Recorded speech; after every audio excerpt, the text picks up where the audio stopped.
Hey everyone, you're watching Bitcoin Bookclub on Hodlcast. Today the book club discusses the Fiat Standard, which looks at fiat money through the lens of a technical and engineering perspective and tries to make sense of fiat money and the evolution and history of it. So today we discuss part 1, which goes over the history of, and stay tuned for next week as we go over part 2. If you have any comments or anything to add, go ahead and leave them in the comment section. Hit that like button, and we'll see you next week for part 2. If you're interested in hosting a book club of your own, I've left a link to the materials and the slides we used below. All right, guys, enjoy. Saifedean, he is like on a tour now, you know?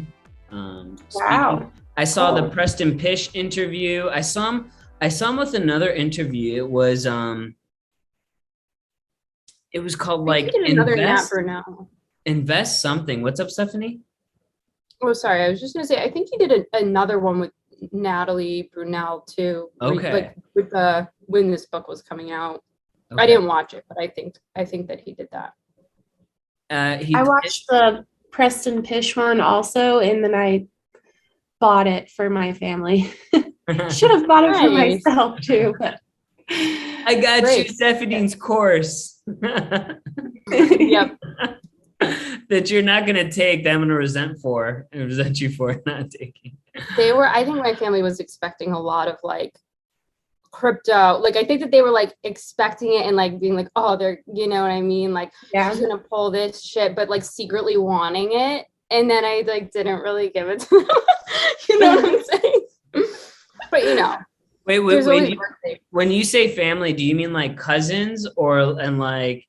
Yeah, or like even like parents. Okay, that's cool. That's cool that they, they're kind of expecting that. Oh yeah, no, they definitely. I think my family knows it's just like that's what I'm tuned into all day, every day. You know, I say Bitcoin, and my dad like squeezes his butt cheek. It's like seriously, like doesn't want to talk, you know. Just like, all right. But then they always, whatever like is trending for like that week or month, they like friends and family will always start asking questions about that one. It's never like I want to learn about crypto or Bitcoin. It's always just like, oh, NFTs or like whatever is like the hot topic of du jour. Then all of a sudden they're like, wait, tell me about this. And it's like, I can't tell you about this without letting me tell you about the fundamentals. You know? Yeah. Sorry, I don't want to get too off topic. Anyway. No. And like, you know, I think we might have mentioned this before, but like that, and maybe I'm not in the other Twitter spaces, like I'm not in the Ethereum Twitter spaces or the Solana Twitter spaces, but like the Bitcoin Twitter space is not number go up and to the moon, right? It is like, hey, check out this like, Gurkachard or whatever his name is. You know what I mean? Like, check out this like 1700 book on economics. You guys are gonna think is crazy, right? And it's just like it's just a different thing. So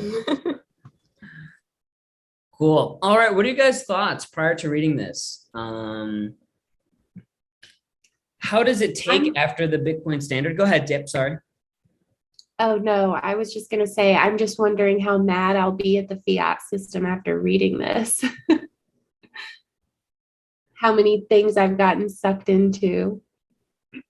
So I've only read part 1. Jack, like typical, read the whole book. And like, I'm not going to lie, part 1. So, I mean, this was a question about prior, so I guess I'll just wait my comments for later, but,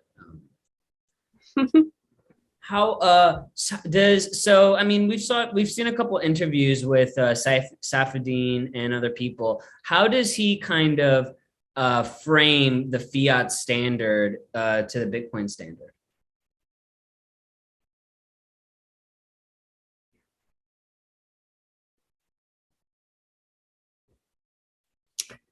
I'm thinking the one thing that I really took from him in his interview with, I think it was Preston Pish anyway, but he was talking about how academic articles are basically useless and they're just for those in academia, and no one really learns anything. No one really, I don't know, puts pressure on the system. So it really has encouraged me to go look outside. I mean, not that I looked at academia things, but like this, what is it? The School of Mize or something? The Mize Institute? Yeah, Mize Institute. That's on my list of things to look at. It's a very long list, but I downloaded, hold on, let me find it.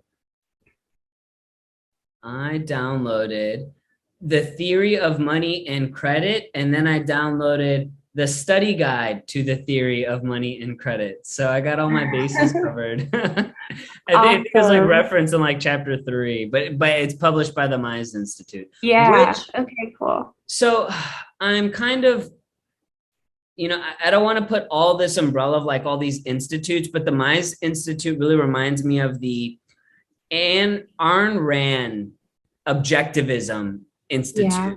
And I'm not saying they're crazy. They have a very strong libertarian view that's very, to us, to normal people, would be extreme. I'm sure how they get to their conclusions are structured in logical way, but like Ayn Rand, the objectivism like movement, like that institute's kind of like a little intense. And I feel like that is where the Mize Institute kind of is like too. What do you guys think? Okay. I don't know. I do not know.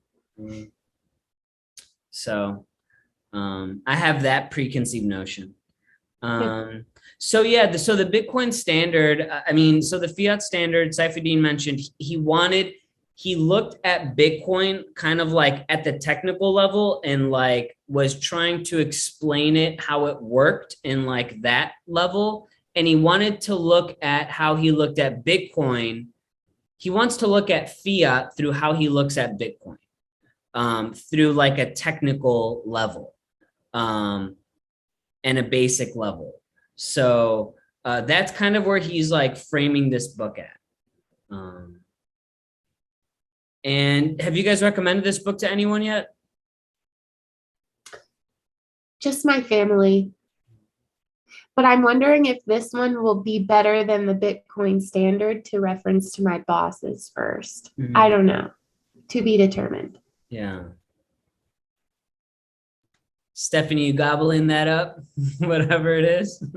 I am. So I'm just switching my internet off from my phone because I like got booted out. Hold on one. Oh, okay. I am following along. Okay, cool. I also think, well, so to answer your like last question on recommending, Bitcoin Standard is the one book that I've recommended the most. I recommended it like on my private YouTube and like just to friends and family. Like I always just use that as a book that I think people should read, or even to on audio if they don't feel like reading something, just to learn, because I think it's like the perfect. But I'm also kind of interested to know what people think about this. Like I was surprised going into this book, I thought that I haven't read much, but I thought that it would be like, how is he going to explain this without repeating a lot from the first book? Like how is he going to set this up for people who haven't had that introduction, or is it not for that person? Do you know what I'm saying? So yeah, I'm curious to hear like what people think about like how they work together, how the two books work together, and also how he was able to like make this a standalone in its own right as well, if that makes sense. Do you know what I'm saying? Yeah, how he's going to do this without repeating himself. Exactly. Which I think he did, but I'm just. Yeah, and I think he was successful in that. I think so.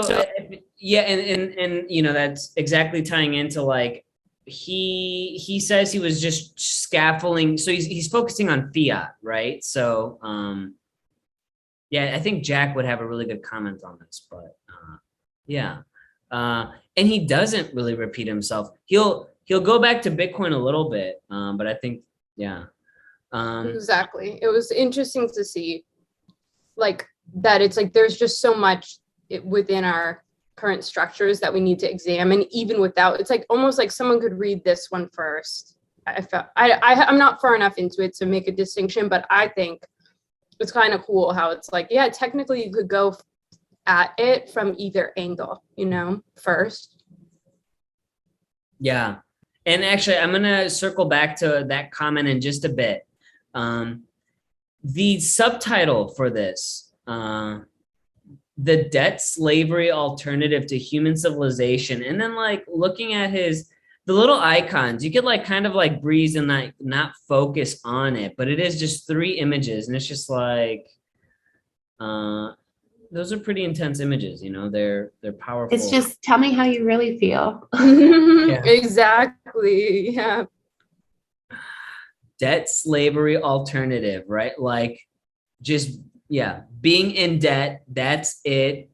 And that's what we're doing instead of being humans, I think. Definitely like a pretty triggering cover. Yeah. And the book layout was this, yeah. So he mentioned, and circling back to what you were saying, he says that learning how Bitcoin operates, you can better understand how fiat operates. And that's kind of interesting. What do you guys think about that? Do you agree or disagree? Do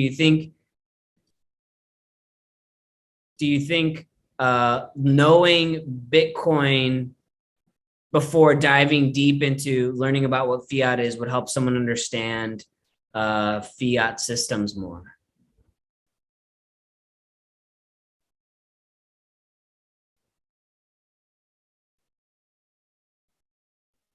I think just on my experience, I didn't care to learn about fiat until I cared about Bitcoin. They kind of went hand in hand, and then it just helped me strengthen conviction, I guess. So it does help when the reader believes in Bitcoin, I guess. Yeah. Also, like, I mean, having worked, so I used to work for a traditional finance company in financial education, but it's sort of like that financial education it wasn't like teaching people about economics. It's like teaching about whatever, like saving and spending and investing and retirement, right? And it sort of sometimes feels like I don't want to like get myself in trouble here, but it's almost this like wide-eyed view of like, it's not really always a realistic introduction to education on money and how, and like, it's not always super truthful depending on where it's coming from. I don't want to dig any holes here, but for me, the only time I really felt like I could understand the things that I knew inherently to be true about money in the context of how it's worked in my life was when I started learning about Bitcoin, because it like came at it from this angle that was just so realistic and truthful. And I knew it to be true because I had lived those things with fiat, and no one needed to like sit me down and make me like read a textbook or go through charts. You know what I mean? I agree 100%. Yeah. It's like a children's book, right? Mm-hmm. Like savings and like basic finance is like a children's book, and like the real shit, debt, is like the Brothers Grimm version of what really goes on, right? Yeah, I love that.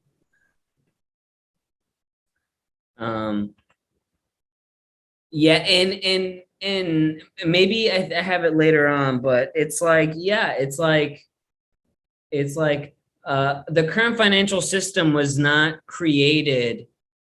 It was not created with this system in mind. Like right now, our system with international banks, the SWIFT system, cash settlements, and central banks in different countries working with each other, that was not planned in the 1900s, right? It was an evolution of just oh shit, how are we going to get out of it? We got to do this. Oh shit, Right. this is impending. How are we going to get out of it? We got to do this, right? And it's just mutated into this system that we have that is not sustainable. Yeah.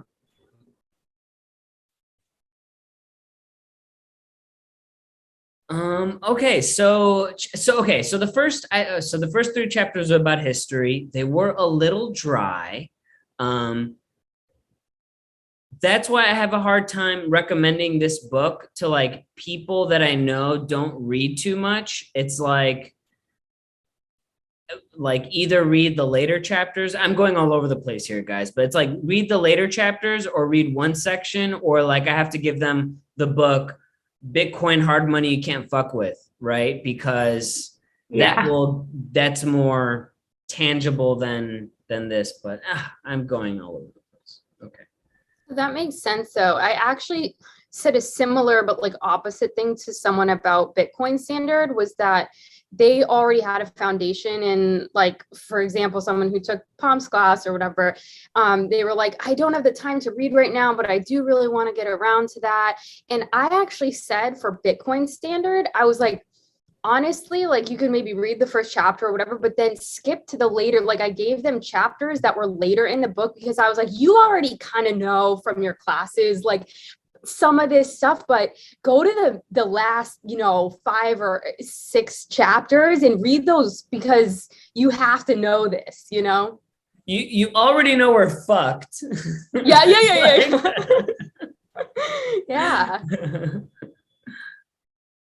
Yeah.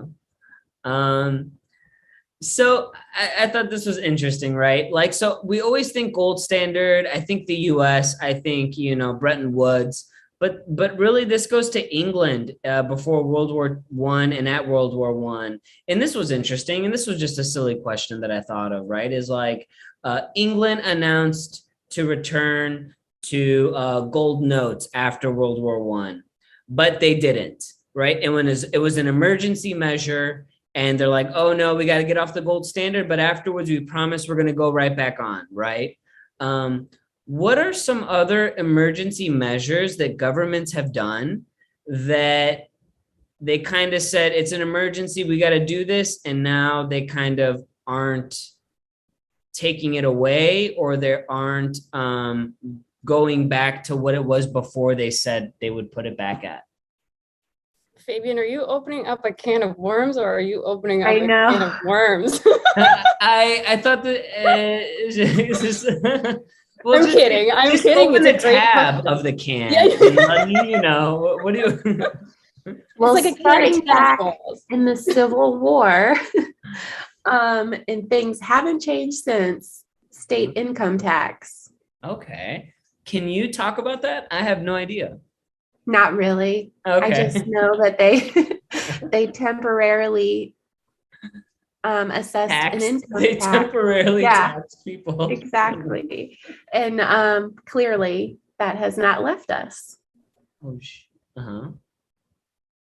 But I'm pretty sure that was in the Civil War days. So they felt they had a need for it. What other things?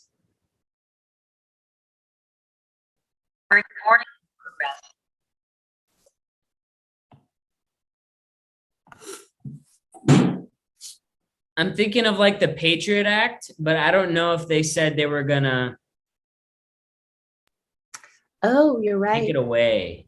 I don't know. Maybe they didn't, but that was kind of fast. That was kind of like, oh no, this happened. We have to do this now. It's an emergency. And it's kind of gotten a little worse with surveillance, as Edward Snowden has pointed out, right?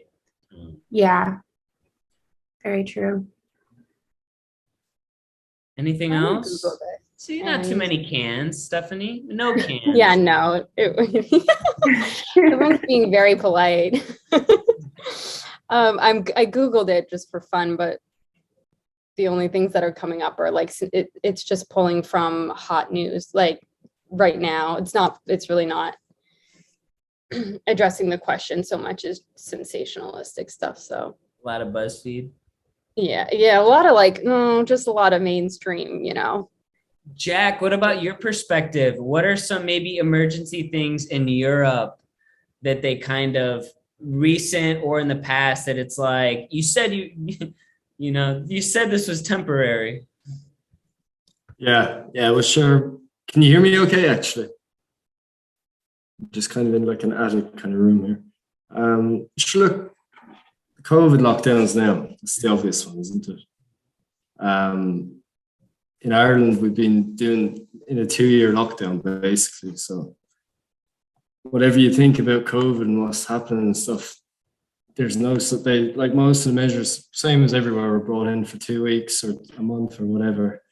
And in different parts of the world, like some of them did kind of go away properly, and then they came back to a certain degree. In some places, they didn't come back at all. In Ireland, we're just on this creep now, and we're a million miles away from where we started. So it's particularly good example. I'd say Ireland's one of the worst countries in the world for this stuff. But again, it's not. I don't think it's this. It depends. The Scandinavian countries and seem to be having a well-balanced job of things, but here we just seem to have gone crazy. Like it's so that's a low-hanging one for me anyway, I think. Yeah. I'm curious too about, oh, sorry. Mm-mm. No, go ahead. I was not gonna say anything. This is like really off the beaten path, but because it's not really like it wasn't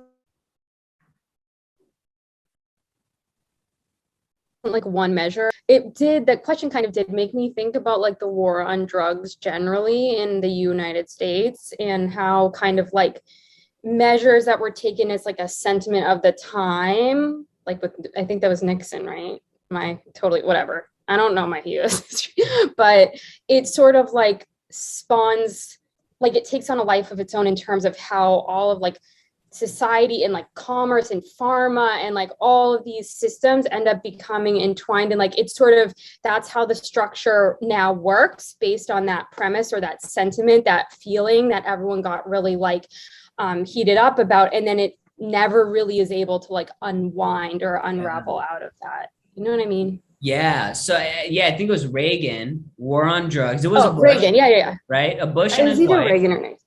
right? War on drugs. It gave like police more authority, gave police more weapons. Like I think like messed with the like housing, right?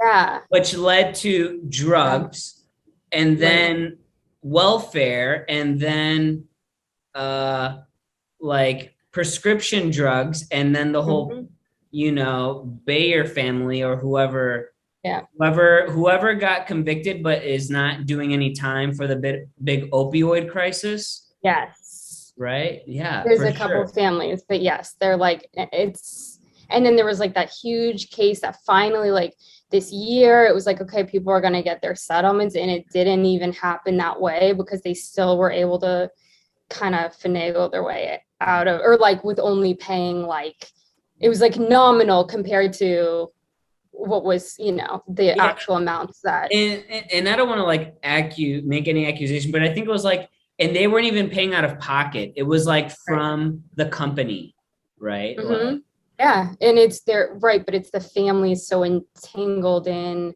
it's like these uber rich families that are associated, like they are the company. It's a very weird, it's very, very sad. Yeah. It's very unfortunate. Yeah, I think that's a great example of war on drugs, of just humans, like a load of people just doing things, thinking everyone's in agreement, this is a great idea. And it was just totally, seemingly, obviously the wrong approach now. Just all these, massive criminal, like should look at Mexico and the cartels and all that enables. Mexico's run by cartels now. There's been a load of stuff about that recently, just terrible stuff, like young people getting their heads chopped off and all that kind of thing. And literally all enabled by these kind of policies. And it's the same, maybe a bit more of a loaded thing, but like the war on terror in the Middle East, and like, look, whatever you think about Gaddafi, and like, there obviously weren't good people, but it's a different world out there. It's not, you can't, all those millions of people that were killed by, like, you know, the US, the UK, France, Germany, all these countries, and like, in the name of freedom, and obviously wasn't really for that. Seems kind of obvious now. But like, even like Libya now was one of the most before the West went near it. It was one of the most prosperous countries in Africa, and now it's like down by Somalia. So even though it was ruled by a dictator, we just kind of ruined the place. Like, and it just, everyone was like, "This is a great idea" at the time. Now a lot of it was fueled through propaganda in the media, like the interests that did want to do that, but.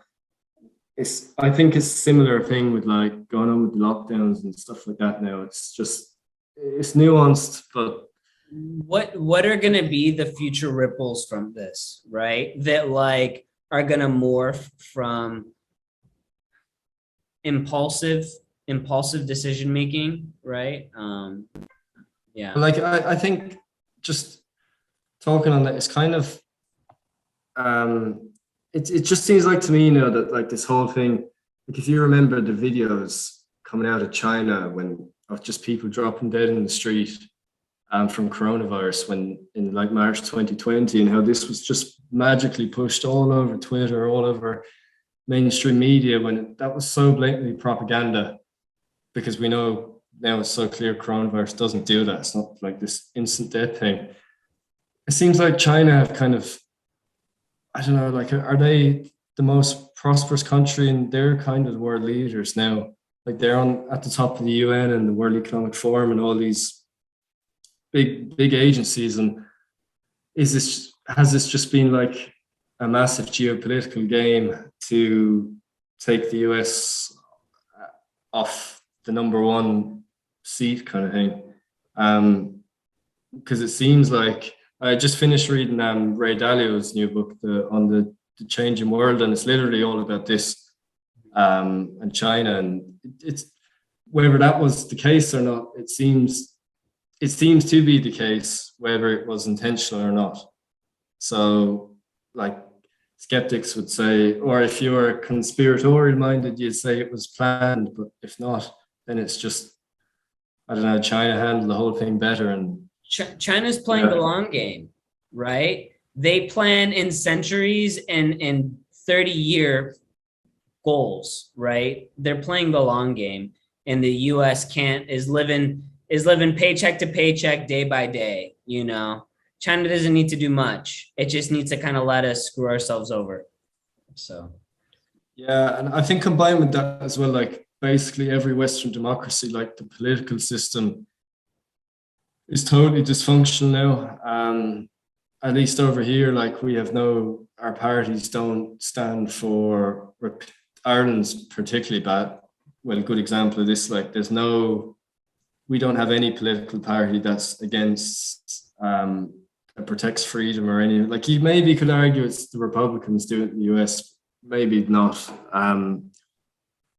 Ireland is super, like, you talk about two-party system, I don't know, here it's even worse. There's if you think the way, kind of, that must be clear that I think from the way I'm talking, there's no way to vote your way out this. So I don't know what's the solution. I don't know, but you're not going to be able to vote out of it. So yeah. So I suppose what I'm saying is, with China, they have an autocratic system where they can just make a decision just like that, whereas we're here in all the Western countries chasing our tails, just coming to no conclusion on anything, and then seemingly we end up making a horrendous choice, and then we can't get out of it. Well, there's an interesting argument of that authoritarian governments will be able to fight climate change a lot more effectively and better than democratic ones, because they can make it they can make people have to, right, do things, right, in that regard, where it takes democratic societies decades to, like, you know, get a tax credit on a, I don't know. Saifedean's going to have some things to say about that now in part 2. Yeah, Jack, you're like, oh, you're already on like Saifedean's next book, like on China and the yuan, right? We're not even there yet, Jack. You got the scoop. for the next episode, I suppose. Yeah. And the gold exchange standard. So we're on chapter 2. We're still World War I, right after World War I. And so the gold exchange standard, and I brought this up, and I'll move along. Maybe I shouldn't even bring it up right now, but I'm going to. Colonies had to hold, colonies of England or just colonies of another country, they couldn't hold gold reserves. They had to hold their colonized countries reserve, right? And I'm not sure, are you guys familiar with this article? It's about the French colonies in Africa and how they are screwed monetarily. They have to use French notes. If they have to build a business, or if they want to like get raw materials, it has to be through like French countries. But this is exactly what it reminded me of, and it's happening right now. So this is a really good article on Bitcoin Magazine about colonialism, African. There's like 13 or 15 African colonies, countries that are like still under like French rule. Is anyone familiar with this article? Oh, it's a really good one. It's really good. It's really long, but it's really good. And I highly suggest you guys read it. Is that by Alex Gladstein? He does loads of articles. I want to say yes, but I don't think so. I think it's like written by one of the guys that lives in one of these colonies. Yeah, I love those kind of articles like that. Yeah, very good. What do I have here? Chapter 2, still seeds of things of getting out of hand. In 1934, right, America confiscated people's gold. I'm gonna say it, right? What do you think the chances are if when Bitcoin becomes the hardest currency? Do you think the government would confiscate people's Bitcoin, citizens' Bitcoin? And if so, how would they do it? If not, then I guess, I don't know, you're out of this conversation. It's a loaded question. Kelly, where are you? I'm here. I'm wondering if they even could confiscate it, as long as everyone is responsible and takes their stuff off of exchanges. But I'm also thinking how unpopular it would be. And so politicians are always worried about their next term. So would they really want to confiscate this? Because then they won't get reelected. I don't know. Things might change by then. So who knows? In Ireland, we'd be goosed anyway, because every party would be voting for it. What do you think, Fabian? Do you think it's likely? I don't think it's likely, but if they were to do it, they would go after the exchanges, right? So it's because they can't go after your Bitcoin if you have it self-custody, right? Maybe they could do other ways of like, I don't know, it's fungible. So it's not like the government could say you can't accept this Bitcoin, and they tried. And they also try to do it with ESG Bitcoin, right? They tried to mine ESG Bitcoin, but one Bitcoin is one Bitcoin, right? But I think maybe exchanges, they would go through exchanges, or yeah, I don't know. And even then, I don't know, because then it's like, it's like confiscating a stock brokerage, right? Like a like an E-Trade or like a interactive brokers. I don't know if you can do it, but I mean, they've confiscated gold, they've done lockdowns, right? They're doing a lot. I don't know. What do you think, Stephanie? You're muted. Yeah, sorry, I was on mute. Yeah, I honestly, I feel very strongly about this topic in general, and so it's hard for me to like. I kind of am just trying to. Yeah, it's.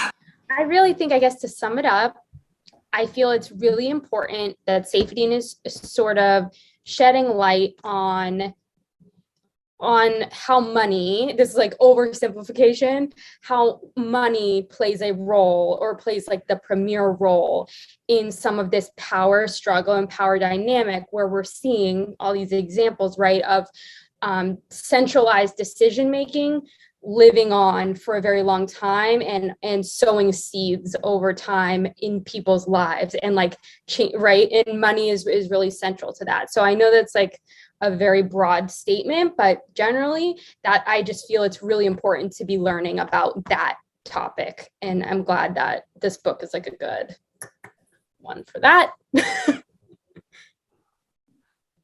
Here's a thought. Could you see the government saying, give us your Bitcoin and we will give you the dollar, and you'll have like extra perks, like extra CDC perks, right?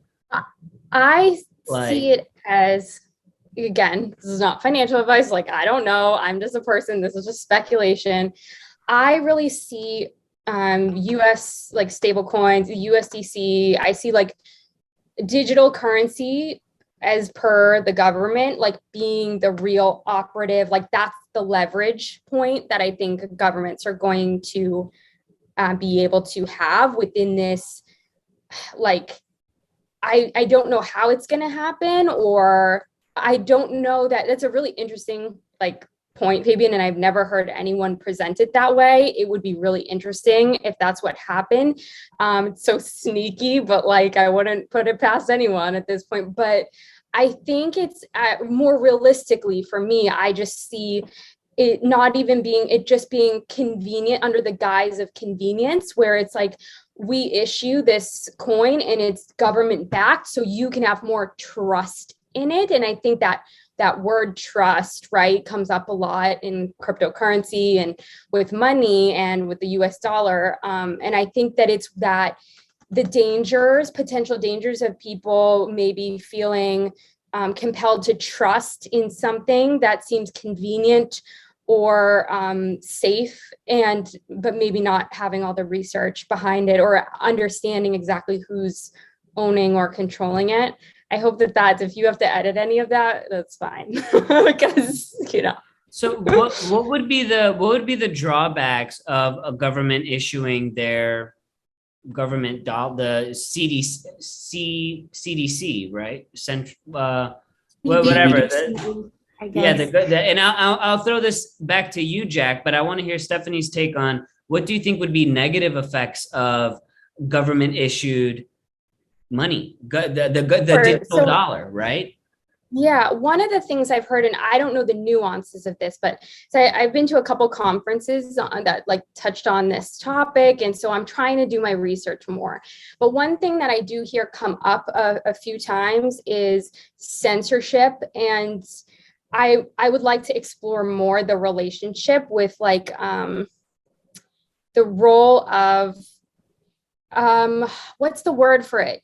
Not safety, privacy. It's not privacy. I'm trying to think of like it's not censorship, it's not privacy, but something close. Maybe privacy is the best word I can find right now, but it's like sort of, if your money, this is very broad again, but if your money is so closely tied to all these other systems and there's a digital component to it, but it's not a decentralized issued currency, like it's a centrally issued currency, then the ownership of like privacy and that distribution and like being able to, I guess, track or like, yeah, like ownership and privacy is a very different conversation than when you're talking about a decentralized digital currency. It's like completely different because governments have all the information that they need to know about us, right? For the most part, in the US, like they know all about me,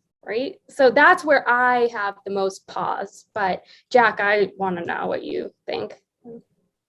Yeah, I'd agree with all that, but I think it's the obvious thing would be if for the US government should buy Bitcoin right now, and they should buy lots of it, and we should buy it here and everywhere. But I don't think they would try confiscate any of it if they did that right now. But I think they will, because he talks about this later on in the book as well. He kind of says like this is kind of the obvious thing for them to do, but it's the last thing they're going to do because it means they lose all their power. Like all the wars, like war on drugs and all that, like war in the Middle East, that all comes to an end because they have, if they're operating on a hard money, even if it's like a US dollar, even if it's a central bank currency that's backed with Bitcoin or whatever, that you have to transact with on your day to day, it's like that is now pegged to Bitcoin or whatever, and it puts like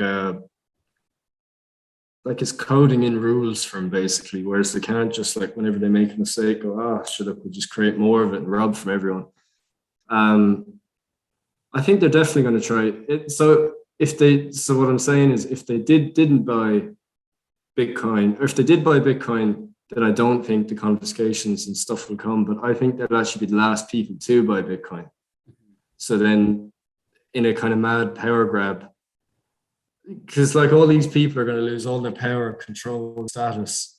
The whole system like will have turned against them. So as a last ditch, I kind of think it's inevitable they're going to come for people's Bitcoin and stuff. Now in the US, maybe that I would have said that'd be a lot more likely before Coinbase. Like there's public companies now in the US, they obviously have a lot of clout and influence to maybe stop that kind of thing. But I don't know. Here in Europe, it'd be a lot more easier to do. Like they'd love to do that here. Just if you listen to the way they talk as well. How do you think they would go about it? How do you think they would go about confiscating Bitcoin? What they do is, I think the only way to go about it is they can go after exchanges. So like just what they did in Greece in the Euro crisis, anyone that had savings in the bank, in any bank in Greece, lost like 20% of their savings. They just went in and took it. They could do the same with the exchanges. Or the other thing is they could just say, we know you own this Bitcoin or whatever. If you don't pay that by this date, we'll come and you'll have to do prison term or something. And most people are going to do that. Now, again, maybe that wouldn't work, but I don't think it's impossible. So, yeah, better to kind of make sure it doesn't happen than leave it to chance. If I can butt in about government confiscation, someone from our cohort is from Argentina, and she said that everyone's pretty much accustomed to voting for who will give them money. And it turned out because the government confiscated retirement funds, savings accounts, and then we're like, we'll give you a portion of this each year. And then, so some people lost everything. Some people got stuff that they didn't have, saved up. But she said, now we just vote for who's going to give us more of our retirement back. And so then you hear about the stuff with Greece where half their savings account just disappeared. I think that's in the book Bitcoin Billionaires as well. But you think it could never happen to you. But then when times get tense, they absolutely could. It's just digital money in a bank account. It's not exactly mine, so the government can just take it really easily, whereas with Bitcoin, they can't. So anyway, that's all. Yeah, and like, right, this is the early 1900s, and if there's anything that I'm seeing, reading about macroeconomics, reading about finance, is history repeats itself over and over and over again. And this shit is it definitely in the cards of things that can happen because they've happened so many times before. Yeah, well, another thing, just to like say, not enough people don't get Bitcoin, and then they come out in Europe. I feel like it's more possible in Europe again if they come out and say, "We're issuing digital euro. You get certain perks if you use the euro," and everyone goes for it. And people don't learn about the importance of money and all that. It's the same thing all over again, except this time it gets a lot more sinister because they can say like they can attach, perks with using their currency, or they can punish you for not using their currency. And if there wasn't enough of a mass of people that understood about Bitcoin and like what's actually going on here, then it would be much more likely to work. So like just for example, like the Pomp says it a lot actually. He talks about how like they could just say like do a universal basic income, and if you don't spend it fast enough, they just take your money away, that kind of thing. But even another thing like they're talking about here, like whatever you think about the vaccines or whatever, this is just to touch on that, and that they're talking about in Italy, and it was another European country, I can't remember which one now, but they're talking about like if you haven't got your vaccines up to date by a certain date, you lose access to your bank account. So imagine if this was on a digital currency, like it's not like you can even use cash, it would just be game over for you if you didn't want to do that. So and that's what they're trying to do in China. Like they love this stuff in China. They do in China. They eat it up. It is like yeah, that's crazy, you know. It is like very concerning. I think it is very concerning. It's sort of like how to what end. It's like if money is the greatest controller, like or like source of power, it's like imagine like a million times over how strong that would be if what's pushing and pulling like that power is tied to almost like all knowing, like an entity that knows everything, an entity that's digitally, like you're connected digitally and globally. So like everything is faster and more efficient, which is great in the case of cryptocurrency, right? But it's great because it's decentralized. And when that power gets all of a sudden it's like redistributed to one funnel, you could really use that for basically whatever you wanted. Yeah, that's a great way of putting it. It's like at the moment with the fiat system, there's like a soft coercion for them to manipulate society. If they came in with if we were all on the CBDC where it was like China, it'd be like a hard coercion. It'd be like you could just like not be able to eat from one day to the other because you can't get your money. So again, that's kind of what I think, and I think we all think Bitcoin's extremely important. Just the stuff around it as well. Chapter 3, we start to get around to fiat technology. This is where he starts talking about how money is created, how fiat is created.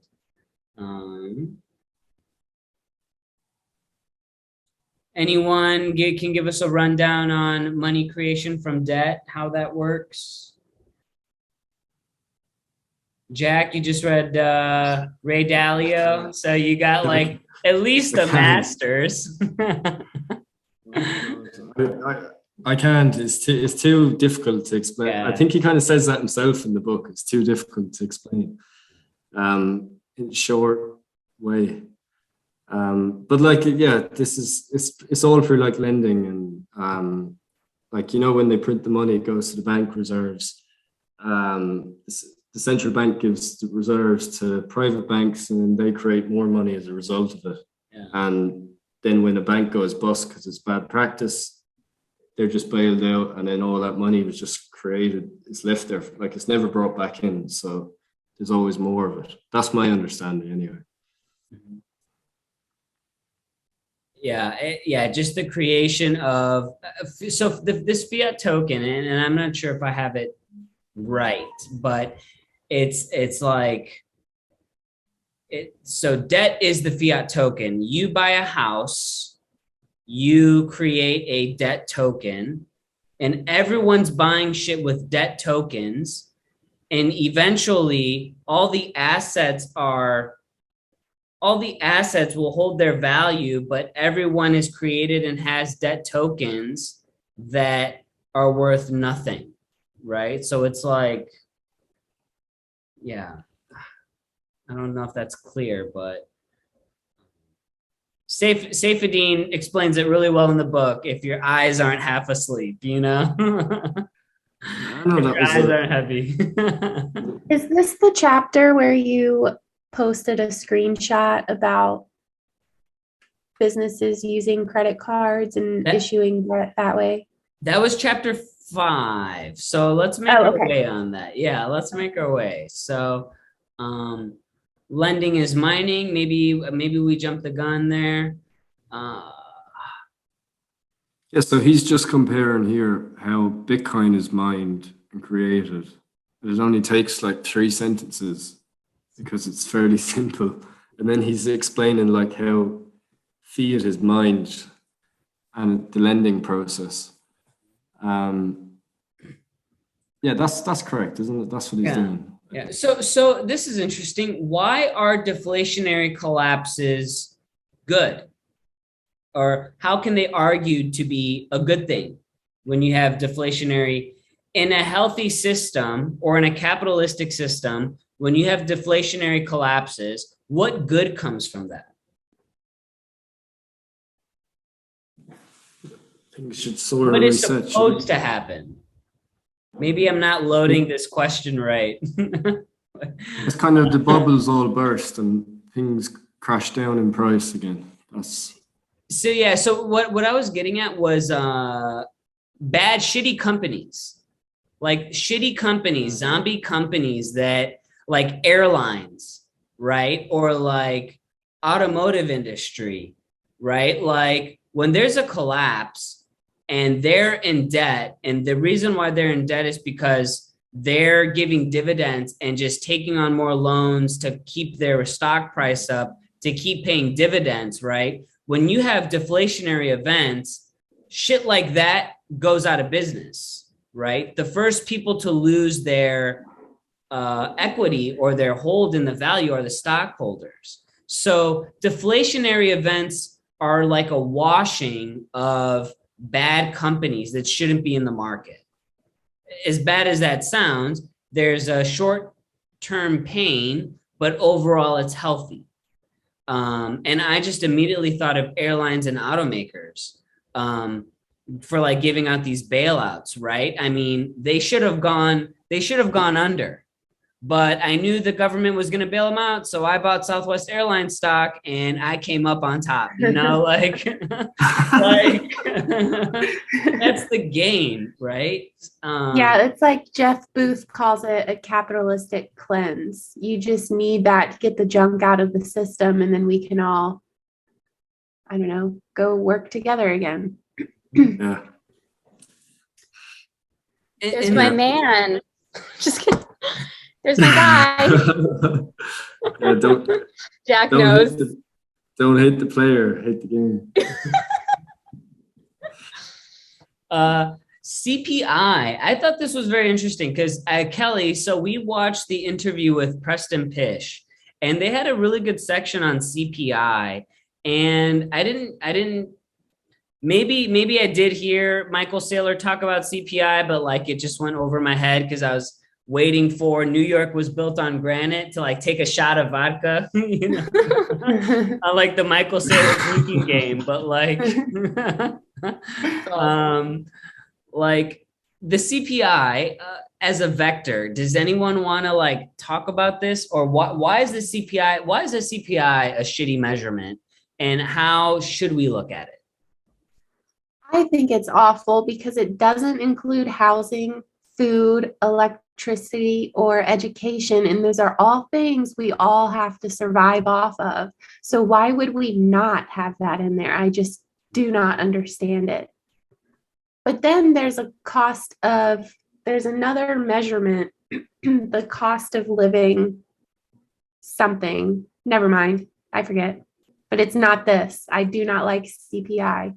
It's like the what you would pay in rent measurement. Is Yeah. that kind of what you're thinking? Yeah. Yeah. I don't know. But like in Denver, rent has gone up 20%. I just noticed when I came back from Vegas, it's kind of silly. I went to the grocery store for the first time. Everything increased in prices. I buy these little breakfast things, they increased by 15%. And I'm just like, this is not worth it anymore. But clearly, my dollar was just debased while I was on vacation. That's clearly what happened, you know. That's when they do it. It's the strategic Yeah. timing of the Let's wait holidays. till Kelly leaves. I'm such a victim. Well, I love that you noticed, and I love that you know exactly. You had said 15%. You're on Trust it. me, I did all the numbers. I'm like, I have to change my food budgeting. I mean, Love that. I'm not playing with inflation. I'm going to beat inflation. And for you're you. conscious about it, right? How many people Yeah, don't budget and just right. take it on the chin, you know? Yeah. What is it? What's the rate in the US now?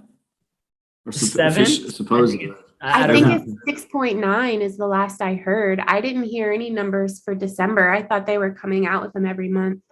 Well, and that number's wrong. They say It's it's not wrong. right, Yeah. right? So imagine if it is including all the things that we need to survive. Yeah. So why does he say we should look at inflation as a vector and not as a rate, like overall encompassing rate? So I think the argument was everyone is different, right? If I have a kid, I'm paying for daycare, diapers, and a nanny. That inflation rate for these services are going to be much higher than Jack, who's a bachelor, you know, and cigarettes are stable, right? Cigarettes and alcohol don't, you know, aren't going up very much, you know? So like, someone's going to say something? Oh no, my internet's just being spotty. Keep Yeah. going. So he No, was that saying, makes sense. yeah. So he was saying like, look, so he broke it up into 4 things, and I think it's a better mental model to look at it, right? So look at every sector and give that an inflation rate, right? So start thinking of like, well, energy, and I think macroeconomists do this. So like anyone in finance does, like, yeah, energy is going to be this percent more, and then maybe restaurants will be this percent more, and then Clorox is not going to change very much, right? But looking at that, looking at scarce things, top universities, the top universities are going to raise their tuition rates, right? Waterfront beach houses are going to be raising up in value. Durability, things that last a long time. This was an interesting category. And financial instruments that yield income for the future. I wasn't quite sure on that one. I kind of read it a while ago, and then I had to like skip it, and then I didn't really get it. So if anyone, please. Just the CPI is just the best example of like they've sat there saying, right, we need to get 5% or something because it's going to look acceptable. Mm-hmm. And then they just put in everything they can until they get the desired outcome number. So it's the best example of like corrupt government institutional statistics because it's just so obvious that that's not the case once you look into it. But like there's a lot of other things going on that are much less obvious. So I just don't listen to any of it. Mm. I realized I was going through the list and I didn't have the screen on, so all right. Universal debt slavery. What do we have here? Pretty much you win by getting into debt. That's the name of the game, right? This was a very interesting quote. I'm going to read it out loud. All right. Fiat is a tiered system Low-level users are only able to access physical paper money, right? So your average, normal, everyone, middle class, lower class people. Higher level users are able to open bank accounts and secure debt, and the financially responsible ones will get into large amounts of it. For the bottom tier, which constitute the majority of fiat users worldwide, balances are positive, right? We save, we have money, we have paper money, we like want to accumulate as much of it. We're in the positive. But the balances of the top tier users, who constitute the vast majority of global monetary wealth, are usually in the negative. Under this fiat standard, being rich does not usually mean having many fiat tokens. It rather signifies owing a lot of fiat-denominated debt, which dwarfs the amount of physical fiat in savings and checking. And like, I'm sure, Kelly, I'm sure you see this being a financial advisor. I'm talking to my friend who's a financial advisor, and the name of the game is you buy a house, you only pay your interest rate, and the rest of your housing payments goes into the S&P 500. And then after 30 years, you'll sell your house, just selling their interest, just by the interest payments alone, you'll make your money plus whatever you gained in the S&P 500, right? Like, the point is just to get into debt and to keep accumulating it. It's crazy. It's crazy. It's Yeah. the game, yeah. One thing I see is the wealthy don't get loans from banks. They just take loans off of their stocks. Yeah. And just go into margin. That's the main thing that I see. And I'm just like, wow, I couldn't do either of those, it's just, I don't know. It's very much a game. It's very much like playing it smart, like knowing how to, I don't want to say work the system. I feel like I've been saying too many things that are going to get me in trouble on this. Why? No, it's definitely You don't have like a YouTube video. You don't have a YouTube channel or anything, Stephanie, right? Listen, yeah, I got too many appearances in too many places lately. I gotta have some more wigs and like new outfits.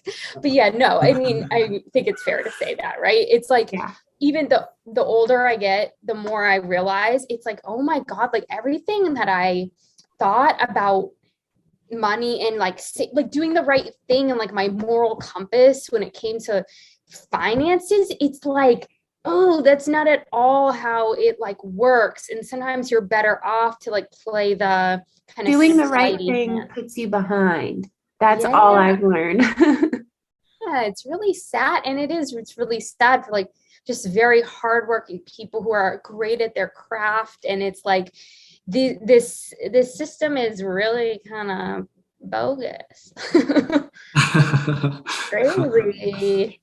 Yeah, that's it. Like, literally, you have to do saving in banks and putting away dollars, euros, whatever. Not the best, not the worst advice, but definitely still pretty bad. Like, now, can you guys get mortgages easily in the US, or what's it like? Well, we got 08. 08 was so Not that happened, and then they didn't do anything about it. So yes, we had that it's still good. You want a house, Jack? Come on over, baby. You know what's weird is that someone my age making a decent salary can go get a mortgage a whole lot easier than a high net worth person who can pay the value of the house over 5 times. When banks were doing this refinancing thing a year ago or so many of our high net worth clients tried to refinance their homes and they could not get approved. Yet someone making as much as me could go out and buy a $500,000 house, and who knows if they could pay it off. It was just the strangest thing that I saw this past year. And then people like bank on those things, like when they expect that they'll be able to be approved, no problem. And then, you know what I mean? Like, I don't know. So it doesn't always help society to allow people to buy a house that they can't afford. You know, it's like, oh, we're giving loans out to everybody. We're not discriminating. And it's like, well, maybe in a way you should, because this person cannot afford it and they'll be on the streets in a year. Oh, yeah. I shouldn't have been allowed to do anything. You got a nice house there. You got a nice house there. I have my ways, Fabian. So funny. No, but really with debt, it's like you just don't, especially as a young person, right? Like I think to my 20s and I'm like, oh my God, like you just don't realize always when you get into how the little decisions can actually end up like kind of screwing you later. Yeah. That's all I mean. Yeah. But go on. I was going to say the Kelly, when you said refinancing, right? And wealthy people can refinance.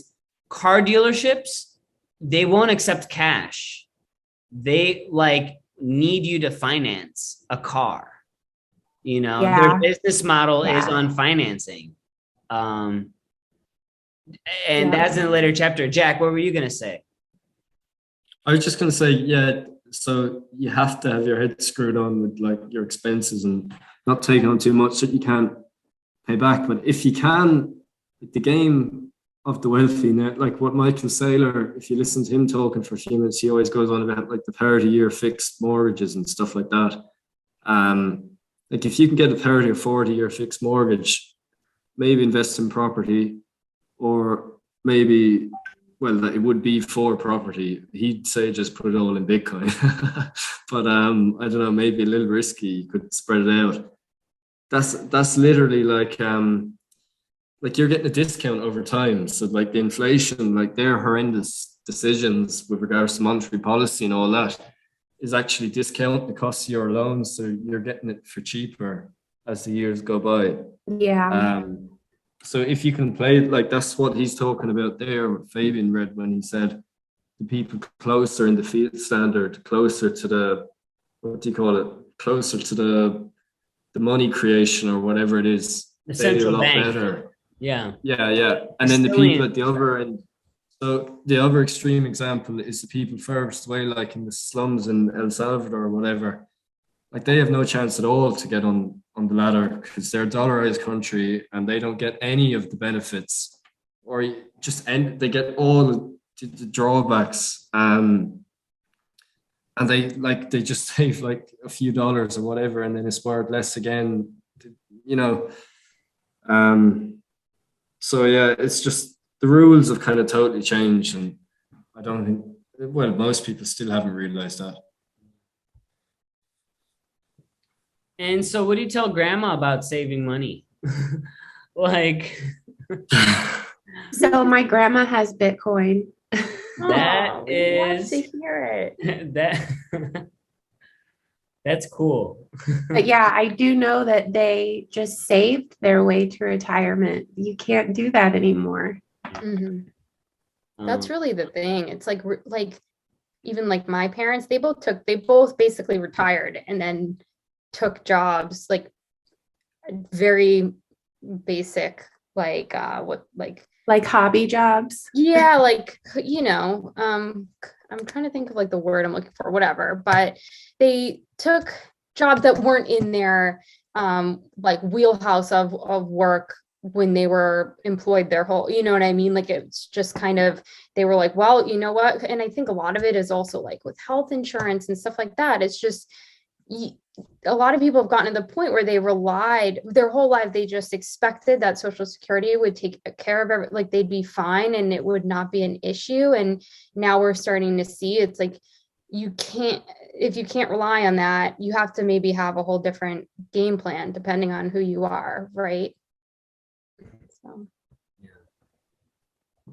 And that, yeah, like, and for savings, right? Like, and I think I posted this in the channel, but like we can't save anymore. We have our savings are stocks, right? Like our savings is risking our money in the stock market. That's messed up, right? Like that it is. especially right now where everything is so volatile, I'm like, oh, great, my savings just went down this much. Like, where am I best? In fiat, in stocks, in Bitcoin? But if I put it in Bitcoin, I won't touch it, So I'm constantly in this battle with myself. How about this? How about this? Volatility is normalized, right? Like my shit goes up and down, and it's just another day. I'm like, Right. that's fun. Part of me is like, well, we need volatility for like higher highs, right? But the other part of me is like, this is not normal, but it's normal now. It's what I grew up with. Stephanie, what were you gonna say? Oh no, I mean, that's so true. I was just going to say, it really is. It's like you have to have capital in order to engage in any of those practices. So if you don't, like, you have to be starting from somewhere to even like play the game at a certain level. And if you're not, then it's just it's super difficult in terms of, and even then it's still a little lottery like there's not like you're losing if you just have your money in the bank. It's a lose game. Like you're losing if you just have your money safe and you think, oh, that's the right thing to do. But then it's also a bit of a risk to be taking some of these measures that are what actually creates wealth, right? So I don't know. Yikes. Yeah, you're right. It's you're forcing kind of risk. You're forcing people onto the risk curve to even just stay afloat. It's just like, solution, just YOLO all life savings into Bitcoin. Yep. I feel that. Go ahead, Jack. Sorry. I'm just gonna say what Fabian said. Like literally, it's crazy swings. Like it's just mental. Like it's like some people just would look at that and get sick. Like I don't know. It doesn't even bother me anymore. I honestly don't even look at the price that often. Like maybe like once every few days or something. Yeah. Well, when it's going up really a lot, then everyone looks at it like, when it's kind of, Yeah. Oh shit, what was I gonna say? Oh well. Sorry. No, not at all. It'll come back. I hope so. Do you guys use any of like I'm trying to think of the one in the US? Like Robin Hoods, things like that. Do you guys use those things? I don't, but I've used exchanges, but I just like I've toyed around with crypto exchanges, but I don't use like standard, like traditional finance exchanges. Vehicles. Like you guys, Stephanie. I'm so sorry. Coming from a finance background, Robin Hood, the Robin Hood vehicle. Yes, that's right. Exactly. What, Jack? Did you have like a? No, I don't use any of them. I just asking because that kind of stuff, like 401ks, all that, none of that exists. So, well, they call them pensions here. They're different though. They're a lot more. What would you say? They're a lot more. They're a lot less lucrative than in the US, like with 401ks and stuff like that. One thing that I think is interesting. So I was like ragging on, and I'm still upset and angry that like we have to gamble our savings, right? We have to gamble our money. 7% in the S&P is like a very, very, very good year, and we have to get that every year just to catch up with inflation now, right? But on the flip side of that is now a lot of people are becoming more financially literate, right? I think so. It's gamified. Like Robinhood is gamified, right? So how much are they learning? I don't know.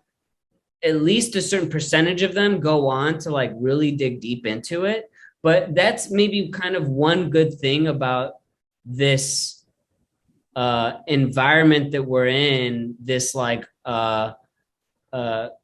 crustaceous period of financial instruments, right? That people are, getting on top of it, kind of, even if they're losing it all, like at least they're learning about it, and a good majority will stay in there.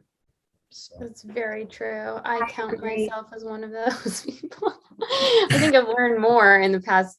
Honestly, it really is. It's because it's like you have to, right? It's like and there's just a different level, again, going back to that trust, that level of like, it's like I just don't trust banks in the way of like, I'd rather just do my research or go on YouTube or like go on like whatever, go take a class or go read a book. Like that's how I like to learn, and that's how I end up making decisions for myself, so it's good that that's what's happening. Yeah, I'd say we're all the same. Well, I'm definitely the same as that here. Kelly, what were you gonna say? I was just agreeing that people who might not think that they have enough to go to a wealth manager, they can just do it themselves and educate themselves, and who knows, hopefully come out on the winning side. But if not, you still learn. And I don't want to like nothing against financial managers, but like you don't need them, right? Just S&P 500, Yeah. And also the people, like your network can sometimes prove just like out of all the people, most likely, well, I guess it depends, but it's like there might be someone in your network. I'm not saying they're going to give you financial advice, but it's like just to be able to learn from them. And then they might even share some kind of insights on like just learning and trying to teach you generally. Like that's how I learned a lot of the time too. It's just friends just telling me their experiences. And it's like they're not giving me advice, but it's helpful, Yeah. So talking about exchanges, guess what I did the other day? Well, no one's gonna guess, but I'm still gonna say ask. That's what I fucking did. It's so I normally transfer money from Vietnam to the US via the bank account, the whole banking system, and that takes they're pretty good, but it takes a day or two.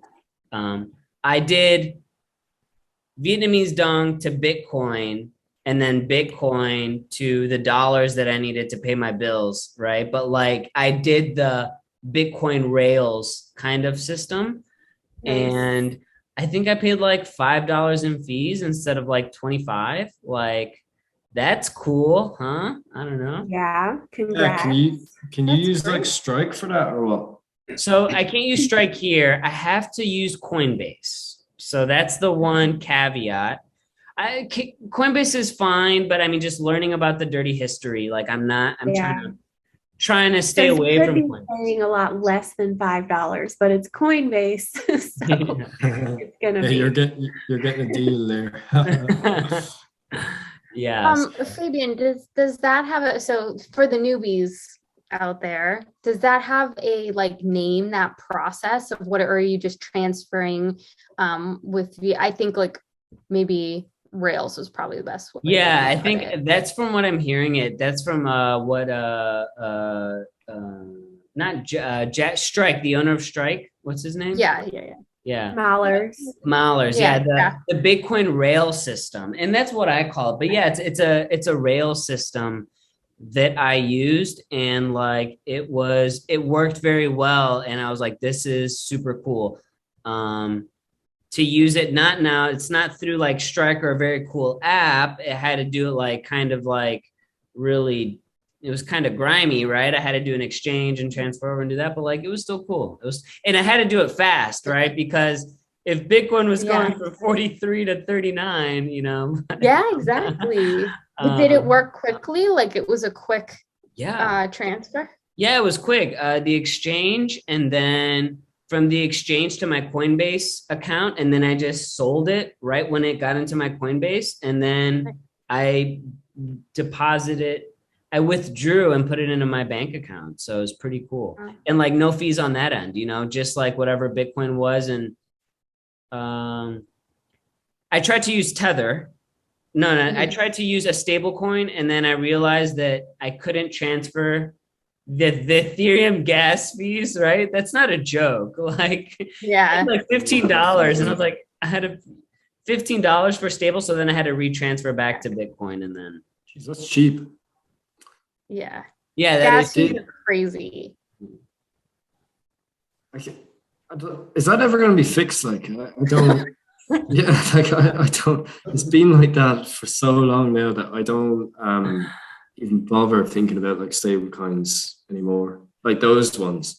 Yeah. Right. Like it's just so much to be like a quirk of the, it's like, oh yeah, by the way, there's these gas fees. Like that's how I feel when I have to explain like Ethereum to people. It's like, oh, by the way, all of the half of them, you know what I mean? Yeah, it's like how much you plan on sending, like $50. It's like, no, you want to be sending a lot more. Just than mail that. it. Yeah. Oh man. But Alex Gladstein did a really good thing on stable coins and why they are important. I think stable coins are important. That's a whole nother conversation. But yeah. And then the last thing I want to leave off on, and we were just talking about this, was the financialization of institutions, right? Companies now are in the business of accumulating debt. That's messed up, right? And like it made sense. And like I mentioned in the channel about the car dealerships, right? And then it's like that's why everyone has credit cards, right? Like Target, Walgreens has a credit card. Why does Walgreens have a credit card? Oh, American maybe. Eagle. I'm suckered into that. Yeah. Yeah, let me see all your cards, Kelly. You don't want to. No, I went to buy a mattress the other day and someone was like, yeah, like just put it on get a credit card to the store, put it on the credit card. I'm like, I would never. Like, I just can't. It just, to me, this just seems like a very bad hole to go down for someone like me who loves to shop. Like, it's just a bad Yeah, idea. if you don't pay that thing off, like before the end of the month or whatever, they just screw you in interest. Credit But scores. I'm not speaking from experience here, thankfully. Yeah. Yeah. Yeah. There We are don't the have a lot of them over here. That's You don't have many of them? As in, like it's only really debit cards. You can get credit cards. It's just they're not really the same. Maybe they're not so. The laws are different, so they're regulated a lot stricter. So they don't really bother doing that.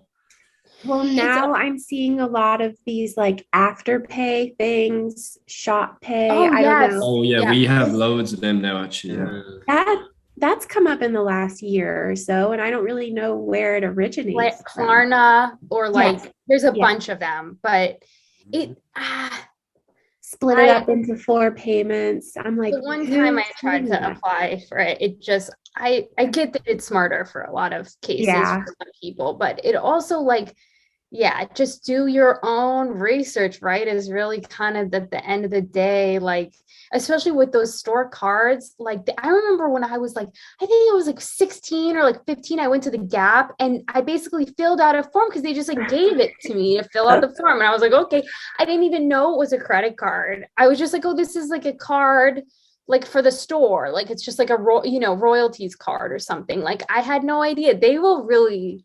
There is just, it's like shiesty. we have, because the laws are different over here. We have you can't do like the credit. Now there are, don't get me wrong, there are credit cards, but I don't think you can do it in the kind of the US way where you kind of get ruined if you don't pay it back. So like there's loads of those afterpay things, and they're supposedly like interest free. So again, it's like your 4 payments. Caveat though is if you miss one payment, oh my God, do you get wrecked then? It's like all the fines and, late payment penalties and stuff start going in, and it could be like 60% APR. And instead of credit cards, we have a lot of loan sharks as well. Like, I don't know how that's legal, but there's loads of that over here. Wow. And, oh man. And then you have to get a credit card to pay off your credit cards. Right. It is this. That's when you're in trouble. It is this system, and it is this fiat system. Like the whole thing is debt. Get into debt, and that's your life. And it makes sense now why Saifedean has a picture of slavery icons as his title. Right. So, oops.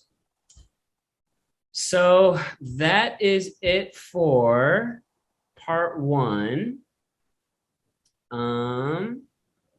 Cool. I think we will wrap it up there. Does anyone have any closing comments?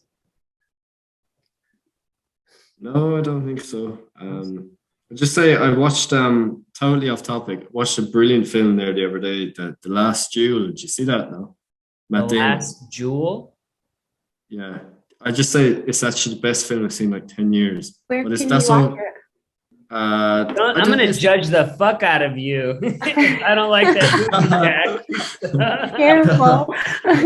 Okay, maybe I'm exaggerating a little. Don't hype it up. Don't hype it up, man. Okay. It's no, the reason I'm saying it is that's all filmed in a castle. Like nearly the whole film is literally like half an hour away from where we are. Oh, So cool. Cool. there's a massive thing here. Like Matt Damon was going around these villages and stuff. Everyone was Oh like my getting gosh. pictures with him. He's this mental beard and it. Cool. But yeah, no, this is good. It's actually very good. Cool. Let's check it out. So I have to, this is like very random, Jack, but this is also more, I think it's more Scotland, but I've been seeing, so like over the holidays on Netflix, there's like a enormous array of, they're basically like, we call them Hallmark movies. Like it's like just really great, trashy, very good. like fluffy, feel good. I enjoy Like watching made by a Christian network, maybe. And like, I feel you, there- Stephanie. with an infomercial in there, but sometimes I put it on. You know, you're feeling a little like that Christmas, like Grinchy feeling. You put, anyways. I have to say, I feel like literally 5 of them that I watched of all different flavors, they were all filmed at the same friggin' castle. It was like all filmed, and I'm like, I think Netflix just like bought a castle in like either Scotland or Ireland, and like used it to film every movie that's out right now for like Christmas. Budgeting. Yeah. You could maybe this one's the same. I don't know. I think it's so funny. Jack's like, it's this beautiful Talking castle. shit. And I'm like, Yeah, Stephanie, we're all talking shit. I'm like, Vanessa Hudgens was in like 5 of these movies. Love it. That's funny. Awesome. So cool. All right, yeah, I'm gonna check it out. We'll see what's up. Awesome, right. guys. So I'll Good to see everyone. we'll see everyone next week for part 2. Read it, guys. Read part 2. Jack, I'm gonna read read it. I'm gonna read it. Yeah. I'll just All right, even if guys. I use my phone or something. Awesome. All right. See ya. Have a good Bye. day, guys. Bye. Good day.